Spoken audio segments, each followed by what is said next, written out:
gars yi bind nañ la sax.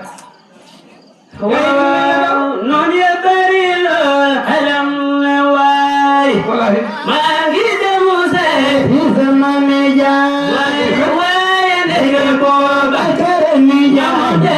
ñoo ñu gën a bañ Rasulullah.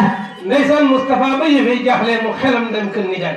ndeysaan noonu ya bari lool xelam ne waay. maa ngi dem ci sama nijaay. waaye ndeke booba kër nijaay. ñoo ñu gën a bañ Rasulullah. yàlla ne ko sa kër nijaay mënuñ ci dara dañ la yokk fi na rek. ñu boole xale yaag yónneen taba. waaye ñu boole tofu yaag yónneen taba. mën ñu boole xaja yaag yónneen taba. ñoom ñooy xayru atajam Rasulullah. Moustapha dem na ci kër nijaay jëli sax ko xettaleku ñu yebal xale yi jox ko ay xeer yebal xaj yi ñuy xiiru Moustapha di ko jam. noonu ya bari loo xelam ne waay. maa ngi dem seeti sama nijaay. ndeysaan waaye ndek booba kër nijaay. ñoom de ñooy gën a bay Rasulullah. Moustapha amatul pexe Habib Abu Jahlin Abu Lahab bind nañ lettre yónni nañ ko Habib ibn Malik ci Yaman. ñoom de ñu boole xale yaag yónneen taba.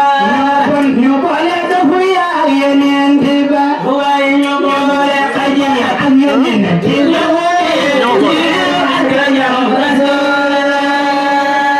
Habib ibn Malik jot na ci lettre bi ndeysaan. Abdul Bilasim yusabahu jël ma kaalen ngeen. ma ngay jàng lettre ba. Abdul Bilasim yusabahu jël ma kaalen ngeen. bokk na ci lañ def ci lettre ba. Abdul Bilasim yusabahu jël ma kaalen ngeen. li ko way Habib ibn Malik yaakaar nañ ne ci Muhammad. Abdul Bilasim yusabahu jël ma kaalen ngeen. barki démb la fi judd ci gaaf gum gaaf moo tax ba laata muy judd fekk na bàyyi. Abdul Bilasim yusabahu jël ma kaalen ngeen. ay Habib gis nga Muhammad mii wax sonal lañu de. Abdul Bilasim yusabahu jël ma kaalen ngeen. gaafam gi tax na bi mu juddoo laata muy nampu ci la yaayam faatu. Abdul Bilasim yusabahu jël ma kaalen ngeen. ñu toxal ko ci maamam ja faatu. Abdul Bilasim yusabahu jël ma kaalen ngeen. at la fi def commencé di woote woo li xam. gaay ja faatu na balaa juddoo. gaay ja faatu na balaa juddoo. waay waay gaay ja faatu na ci ak ndawam.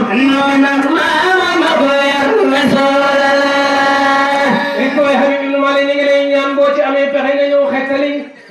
Abdul Bilasim yusabahu jël ma kaalen ngeen. ndax Muhammad mii dof la